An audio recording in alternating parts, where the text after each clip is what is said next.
오늘 사건은 우리가 잘 알고 있는 아나니아와 삽비라의 사건입니다.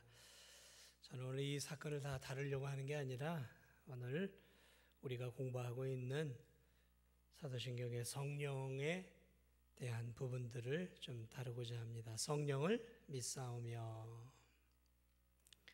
이 아나니아하고 삽비라라고 하는 이 두 부부는 아마도 이 초대교회 예루살렘 때 나름 열심히 있었던 신앙인들이었던 것 같습니다.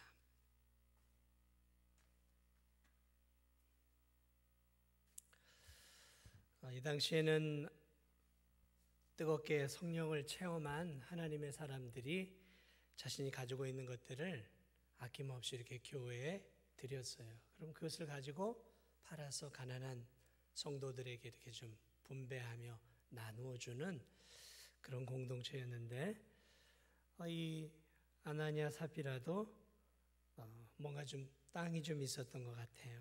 그래서 이제 사도들에게 우리가 땅을 팔아서 하나님께 드리겠습니다 서원을 했던 것 같아요. 이렇게 서원을 하고 이제 땅을 팔았는데, 막상 땅이 있을 때는 그게 얼마나 값진 건지 몰랐는데 이게 현금으로 이렇게 탁 만지니까 이게 돈에 대한 욕심이 마음속에 이렇게 생겨났던 것 같아요. 그래서 일부는 장롱 속에 넣겠죠. 장롱 속에 넣고 일부만 이제 사도들에게 가져와서 약속한 대로 땅을 판 값입니다. 사도가 알겠어요? 땅 값이 얼마인지 몇 평을 팔았는지 어떻게 알겠어요?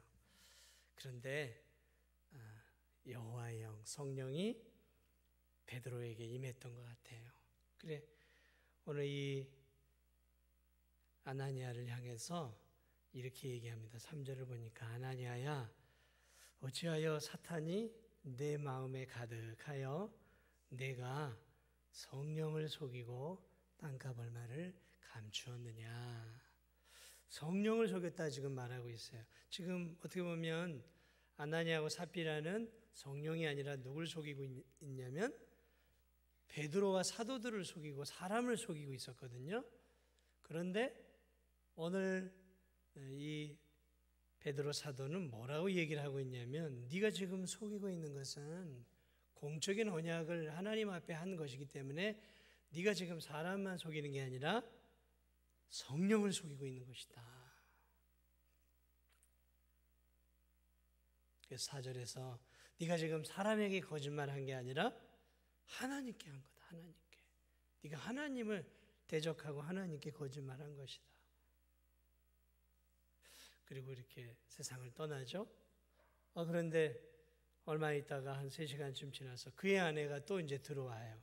들어와서 땅값 한 게 이것뿐이냐 이렇게 얘기하니까 아내하고 남편이 이미 다 계획적으로 속인 거 아니겠어요? 그래, 예, 맞아요. 이게 전부죠. 칭찬을 받을 줄 알았는데 오늘 또 뭐라고 얘기하고 있냐면 9절을 보니까 베드로가 이르되 너희가 어찌 함께 꾀하여 주의 영을 성령이죠. 주님이 보내신 영을 시험하려 하느냐. 그래서 주의 영을 시험하고 주의 영 성령에게 너희들이 지금 거짓말하고 있구나. 그래서 가슴 아픈 초대교회 때 한 부부의 안타까운 죽음을 우리가 사도행전 5장을 통해 보게 되어집니다. 다른 걸 떠나서 오늘 이 베드로의 고백을 통해서, 그럼 베드로가 어떻게 알았겠을까요? 성령께서 베드로의 마음속에 그 사실을 알려주신 것이겠죠. 성령께서 알려주신 거예요. 그러니까 우리가 사람은 속일 수 있어요. 사람은 얼마든지 속일 수 있습니다. 그런데 우리가 속일 수 없는 분이 계셔요. 하나님이세요. 하나님은 속일 수 없어요. 속일 수 없어요. 특별히 오늘 이 초대교회 때 베드로가 계속해서 언급하고 있는 내가 어찌하여 성령을 속였느냐. 성령이라고 얘기하고 있고 4절에서는 네가 사람에게 거짓말한 것이 아니오 하나님께 거짓말했다. 하나님께. 그리고 9절에서는 네가 지금 주의 영을 시험하고 있다 그러고 있어요. 그래서 이 세 가지를 합해 보니까 성령 하나님, 그 다음에 이분은 하나님이시라는 거죠. 성령님은 하나님이시고 또 주님이 보내신 주의 영이다. 이 세 가지가 딱딱 나오죠. 이미 초대교회 당시에도 이 베드로 사도도 바로 성령께서 삼위일체 하나님이신 걸 알고 있었고, 그리고 이 성령 하나님이 예수 그리스도께서 승천하시면서 오순절날 보내어 주신 거룩한 하나님의 영, 주님이 보내신 주의 영이구나라는 것들을 이미 이 초대교회 시대에 믿음을 가진 사도들은 다 오늘 우리가 믿고 있는 것처럼 믿고 있었다라는 것들을 보게 되었습니다. 참 이런 사건들을 보면 참 두려움을 느끼게 되죠. 우리가 참 하나님을 늘 의식하고 살아야 되겠구나. 얼마든지 다른 사람을 속일 수 있잖아요. 직장에서도 또 사회에서도 또 누구든지 우리가 안 보이는 가운데서는 잠깐 속일 수 있어요. 그런데 성령 하나님은 우리가 속일 수 없다라는 거죠. 이 성령님은 어떤 분이실까? 성령님은 말 그대로 거룩할 성이죠. Holy Spirit이라 그랬죠. 성령, 거룩하신 하나님이라는 뜻입니다. 거룩하신 분이에요. 거룩하신 하나님이에요. 그래서 하나님은 삼위일체 하나님이죠. 우리 창세기에서부터 봤지만 1장에 우리라는 표현이 막 2번이나 나와요. 3번, 4번 나오죠. 그래서 성령 하나님은 이미 세상이 창조되기 전에 삼위일체 하나님으로 함께 세상을 계획하시고 세상을 창조하시고 또 인간을 친히 만드셨구나라는 사실. 그러니까 창조 때부터 함께하고 계시는, 다시 말하면 성부, 성자, 성령 하나님은 그 본질과 그런 속성에 있어서 동등하시고 우리가 드려야 할 존귀와 영광을 동등하게 받아야 마땅하신 삼위일체 하나님의 한 분이시다라는 것이죠. 자, 오늘 이 사건을 통해 우리가 알 수 있는 중요한 것 중에 하나가 뭐냐면 성령 하나님도 인격을 갖고 있다라는 거예요. 인격. 왜 제가 이 얘기를 하냐면 오늘날 이 성령을 무슨 힘이나 무슨 에너지, 나에게 능력을 주는 이런 것 쪽으로 이렇게 성령 하나님을 생각하고 치부하는 그러한 경향이 많은 그런 이제 교단들이나 또는 이단들이나 이런 쪽들이 있어요. 그런데 오늘 성경을 보면 성령 하나님은 대단히 인격적이에요. 인격이라는 게 뭐예요? 여기서 네가 땅값 얼마나 썰고 성령 하나님을 속였다라고 말하고 있어요. 속였다. 이게 뭐예요? 성령 하나님이 인격을 갖고 있다라는 거예요. 인격을. 그러니까 성령 하나님이 속임을 당한 거예요. 배신을 당한 거란 말이죠. 배신을 당한 거예요. 이거는 인격을 갖고 있는 사람만이 느끼는 감정이고 또 그런 것 아니겠습니까? 어떤 무슨 물체라든지 무슨 에너지라든지 전기 에너지라든지 전력 에너지, 풍력 에너지라든지 이런 에너지가 무슨 속이고 속고 아파하고 그런 게 있겠어요? 그런데 오늘 아나니아와 삽비라 사건을 통해 베드로는 네가 하나님을 속였느니라. 속였다는 거죠. 인격을 갖고 있는 성령 하나님을 속였고 배신했다라는 것이죠. 배반했다라는 거죠. 시험했다라는 거죠. 그렇습니다. 우리가 믿는 하나님은 우리와 똑같은 마음을 갖고 계시고 우리와 똑같은 그런 이성을 갖고 계세요. 우리가 하나님을 단순하게 생각해서는 안 된다는 것이죠. 그분을 우리가 경외하고 두려워할 수 있는 마음들을 갖고 있어야 돼요. 그러므로 우리는 하나님 아버지와 예수 그리스도와 그리고 성령 하나님을 동등한 삼위일체 하나님으로 늘 생각하면서 이 세 분에게 동등한 존귀와 영광과 찬양을 올려 드려야 한다라는 것이죠. 이 성령님의 사역을 보면 방금도 말씀드렸지만 창세기 1장부터 성령님의 사역이 출발을 해서 구약 내내 성령님이 역사를 하셔요. 구약 내내 성령님이 역사합니다. 우리는 사도행전에 나와야 성령이 역사하는 것처럼 언뜻 생각할 수 있지만 그렇지 않아요. 성령님과 예수 그리스도는 이미 창세기 1장 1절부터 함께 쭉 사역을 해와요. 그래서 이 구약 시대에도 성령 하나님이 많이 등장을 해요. 예를 들면 이사야 61장 1절을 보면 주 여호와의 영이라고 표현해요.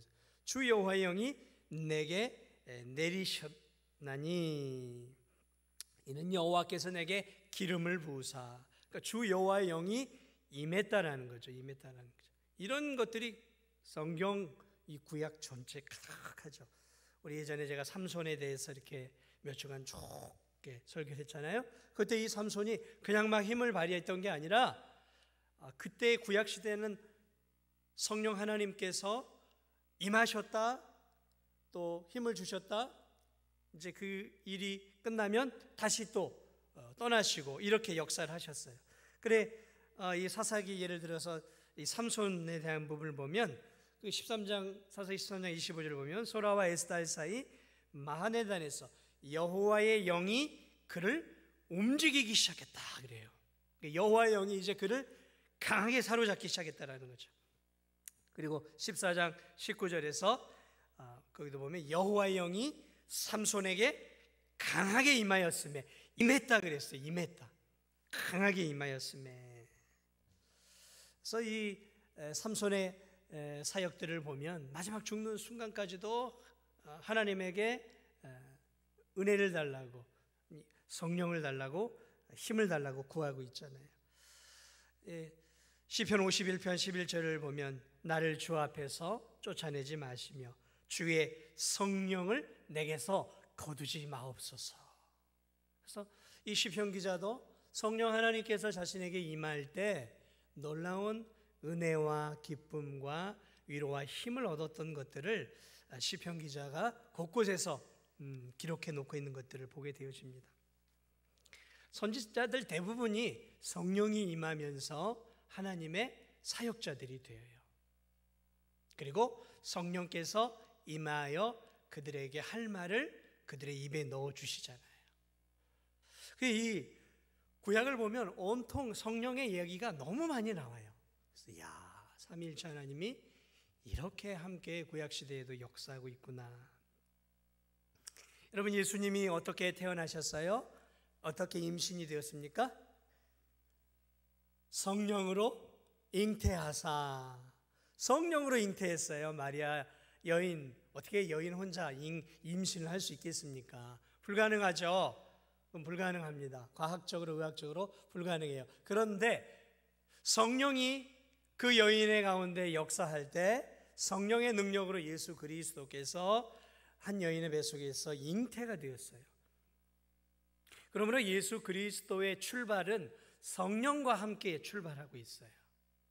영원히 함께 하시는 이 하나님이 예수 그리스도께서 육신이 되었을 때도 성령으로 잉태하시면서 함께하고 계셔요. 그래서 예수님은 언제나 성령 하나님에게 붙잡히고 사로잡히는 성령의 능력 가운데서 이미 이렇게 임신하시고 성령의 은혜 안에서 이렇게 삶을 출발하게 되시죠. 공생애 전에 쭉 성령이 또 함께 하셨겠죠. 그리고 이제 공적인 사역을 위해서 세례 요한을 찾아가 세례 요한에게 요단강에서 세례를 받잖아요. 요단강에서 세례를 받을 때 어때요? 그때 하늘이 열리고 하나님이 이는 내 사랑하는 아들이요 내 기뻐하는 자 그러잖아요. 근데 그때 어떤 일이 일어나요? 어떤 일이 일어나면 성령이 비둘기같이 누구에게 임합니까? 예수님에게 임하잖아요. 그건 무엇이냐면 앞으로의 공적인 사역도 예수님이 자신의 신성을 발휘해서 사역하는 것이 아니라 성령님이 주시는 그 힘과 능력으로 이제 성령을 의존해 성령과 함께 하나님의 귀한 사명을 감당할 것이다라는 것을 보여주고 있는 거예요. 늘 성령과 함께. 그러니까 여러분 예수님이 바다를 잠잠케 하셨을 때 그분의 신성을 쓰신 게 아니에요.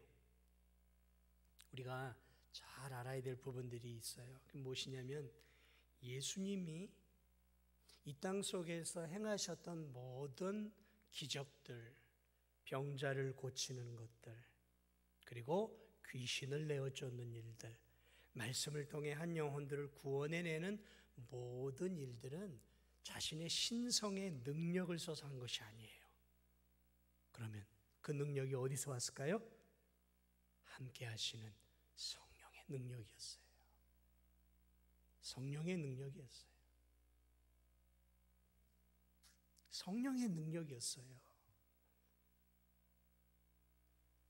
우리가 예수 그리스도를 닮아가고 쫓아가고 성령에 충만할 때 우리가 이 땅에서 예수님이 행하셨던 일들을 그래서 우리도 할 수 있어요. 성령이 너희에게 임하시면 너희가 권능을 받고 예루살렘과 온 유대와 사마리아 땅끝까지 이르러 내 증인이 되리라. 내가 올라가면 너희들에게 성령을 보내마. 나와 함께 했던 그 성령을 이제 아예 너희들에게 거주하게 해주마. 그래서 성령에 충만하면 예수님이 행하셨던 일들을 오늘 우리도 행할 수 있어요. 성령이 충만하면 오늘 우리도 귀신을 내어쫓을 수도 있고요. 얼마든지 쫓아내잖아요. 지금도 성령 충만한 그런 귀신도 내어쫓고요. 병자도 고치는 역사가 일어나고요. 귀신이 나가기도 하고요. 성령으로 복음을 전할 때 한 영혼이 주께로 돌아오는 구원의 역사들이 나타나요. 그러니까 예수 그리스도께서 행하셨던 그 모든 일들을 성령이 충만하면 오늘 우리도 행할 수 있다는 거죠. 이처럼 예수님의 공생의 일생 가운데 성령이 함께 하셔서 성령이. 그리고 예수 그리스도께서 떠나시기 전에 내가 아버지께로부터 너희에게 보낼 보혜사, 곧 아버지께로부터 나오시는 진리의 성령이 오실 때 그가 나를 증언할 것이다 하면서 성령을 보내주실 것을 약속하시죠. 그리고 예수님이 승천하시기 전에 너희들이 예루살렘에 가서 기다리라. 그래요. 기다리라. 성령을 기다리라. 성령을 기다리라 얘기를 하세요. 그래서 제자들이 예수님의 승천 이후에 이제 예루살렘 마가의 다락방에서 120문도가 성령을 기다리며 기도할 때 사도행전에 보면 성령이 불에 갈라진 혀와 같이 강하게 오순절날 이 땅에 임하고 그 120문도 가운데 충만하게 임하여. 그래서 이 오순절 성령의 임함은 한 번 단회적으로 오신 거예요. 다시 말하면 구약시대에는 올라갔다 내려갔다 이렇게 계속 성도들 가운데 역사하신 하나님이, 성령 하나님이 오순절 성령의 사건 이후로는 더 이상 올라가지 않고 이 땅에 거하고 우리 안에 거하시면서 이제 아예 거주하는 거죠. 거주하고 계신 거죠. 그러니까 우리 안에 이제 뭐 하고 있어요? 살고 계신다는 거죠. 그래서 우리가 예수님을 믿을 때 어떤 일이 일어나요? 우리 안에 성령이 살게 되어지는 것이죠. 그래서 성령이 너희 안에 거하시는 것을 너희가 알지 못하느냐?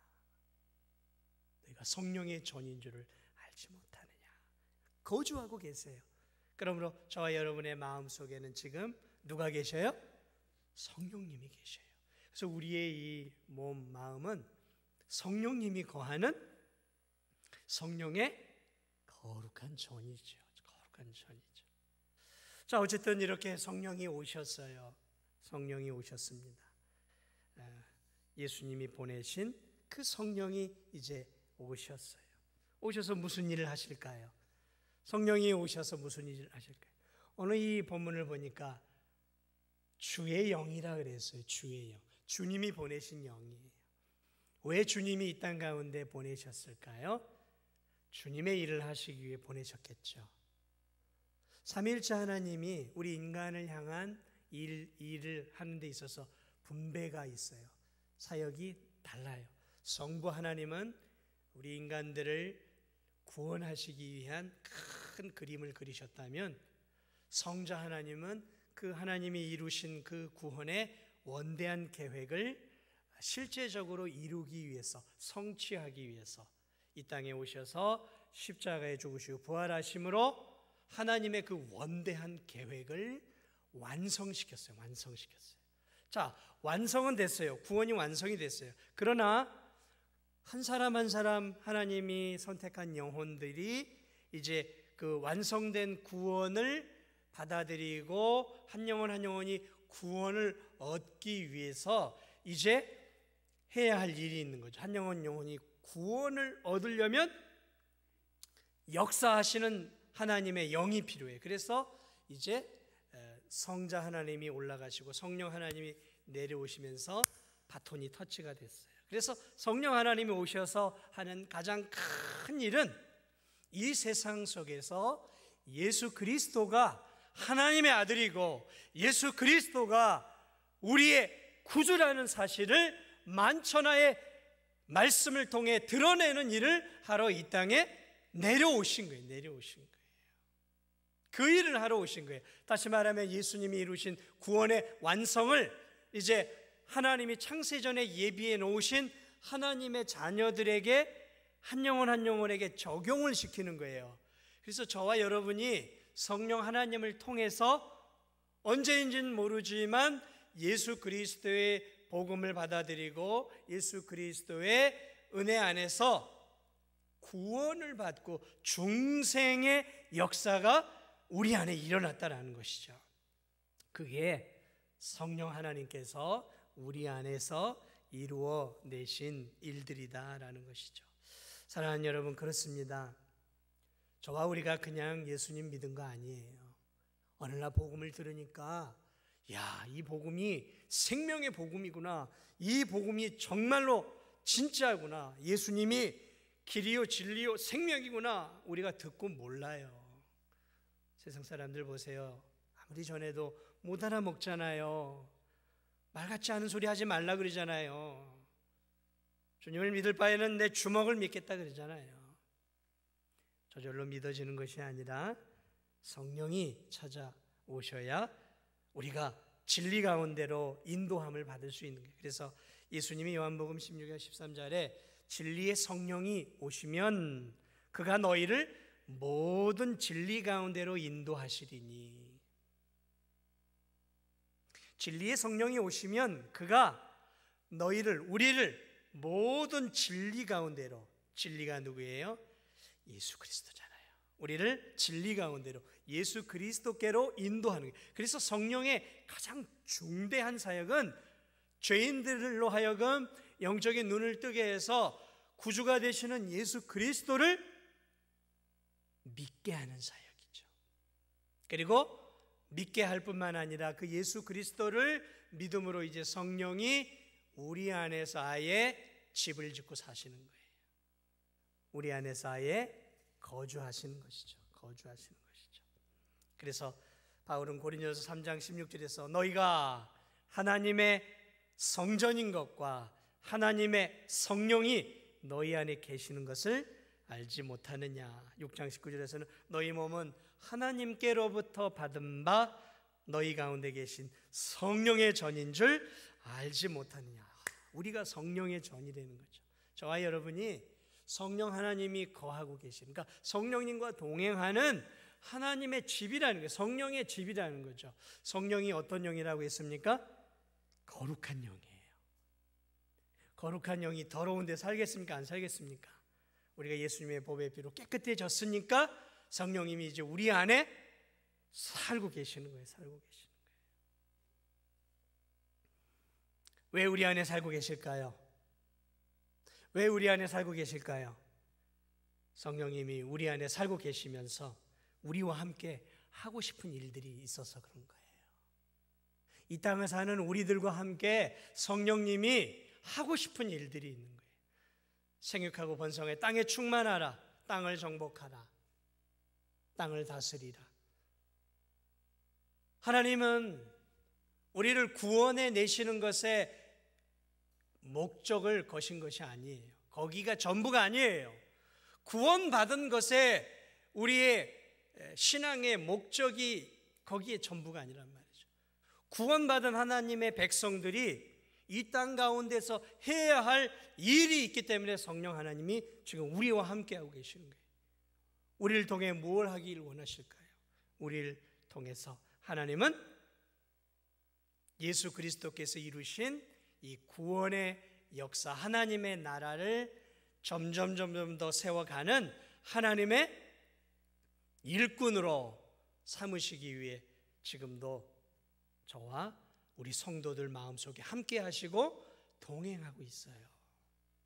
그러니까 우리가 이 세상을 잘 살아야 돼요. 잘 살아야 됩니다. 그저 세상 사람들처럼 돈 많이 벌고 결혼하고 자식 잘 키우고 그러다가 평안하게 살다 죽는 게 우리의 인생의 목적이 아니에요. 그게 우리의 인생의 목적이 아니에요. 그게 우리의 인생의 목적이, 하나님이 우리를 구원해 주신 목적이 그게 아니라고요. 예수님 잘 믿고 성공해서 돈 많이 벌고 명예로워지고 권력을 얻고 힘을 얻어서 떵떵거리고 사는 게 우리 인생의 목적이 아니라고요. 성령이 우리 안에 거하시는 이유는 우리를 통해서 하나님의 나라를 세워가시기 위한 거예요. 저와 여러분을 통해서. 이 인생의 목적을 놓치면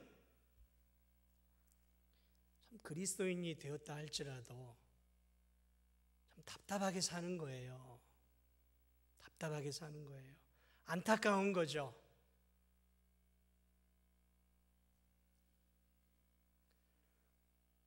갈라디아서 5장 19, 20절에는 우리에게 성령의 열매를 맺는 삶을 살라고 이야기합니다.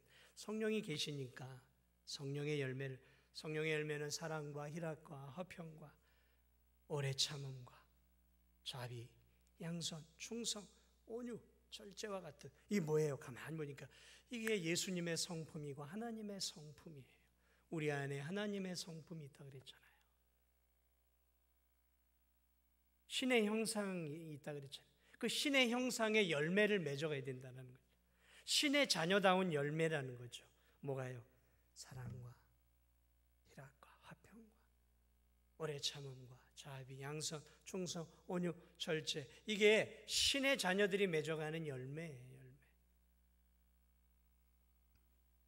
더럽고 추악한 음행과 호색과 우상 숭배와 술수와 원수맨, 분쟁, 투기, 시기, 다툼, 당짓는 것, 이단, 술 취함, 방탕함,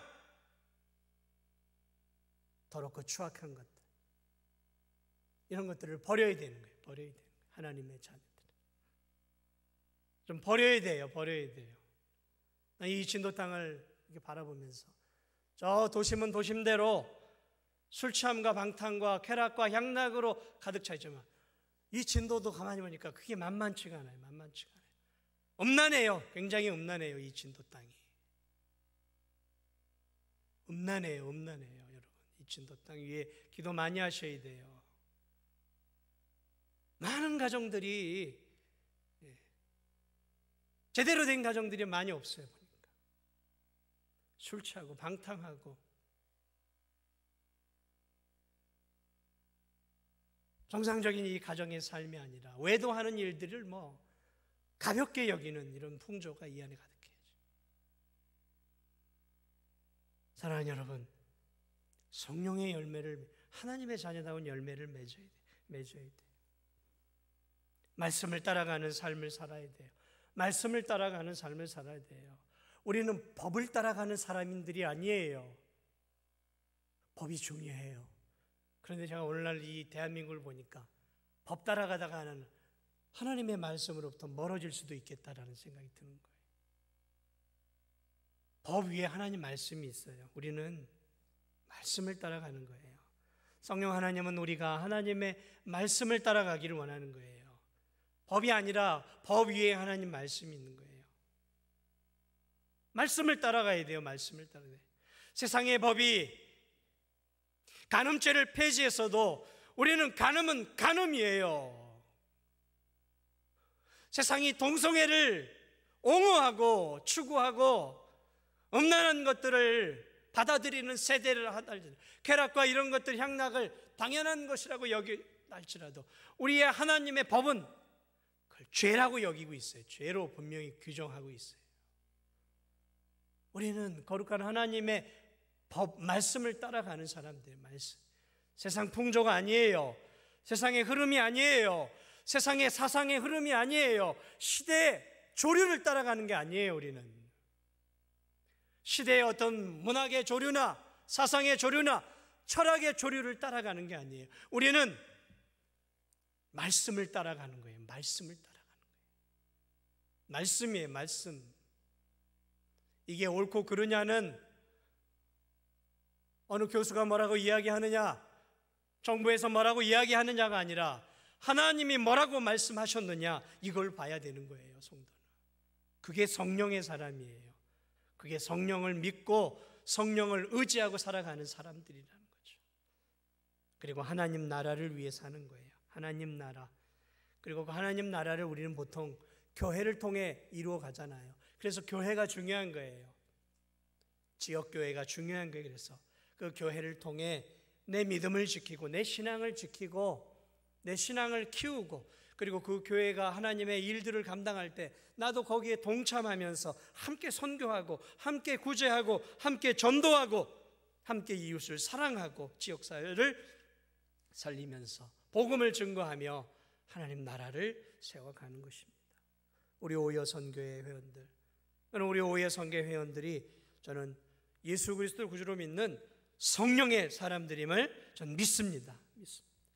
성령의 사람들이 되어서 앞으로 나와 함께 하신 이 성령, 그 성령을 의지해서 이 죄악된 세상 속에서 말씀을 따라 살고, 그리고 성령의 열매를 맺고 몸된 교회 안에서, 지역사회 안에서 하나님이 나에게 맡겨주신 귀한 하나님 나라를 세워가는, 하나님 나라를 세워가는 이 일에 내가 부름을 받았고, 그래서 성령께서 나와 지금 함께하고 계시다는 사실을 꼭 기억하면서 앞으로 오여 선교회만이 아니라 오늘 예배를 드리는 사랑하는 우리 성도들 모두가 성령의 사람이 되고 성령에 붙들려서 성령 충만해서 정말 이 지역사회를 성령의 은혜가 가득한 하나님의 땅으로 만들어 갈 수 있는 그런 놀라운 은혜가 오늘 헌신 예배를 드리는 우리 오여 선교회 회원들과 오늘 예배를 드리는 우리 사랑하는 성도들 위해 함께하기를 주님의 이름으로 축복을 드립니다. 우리 이 시간에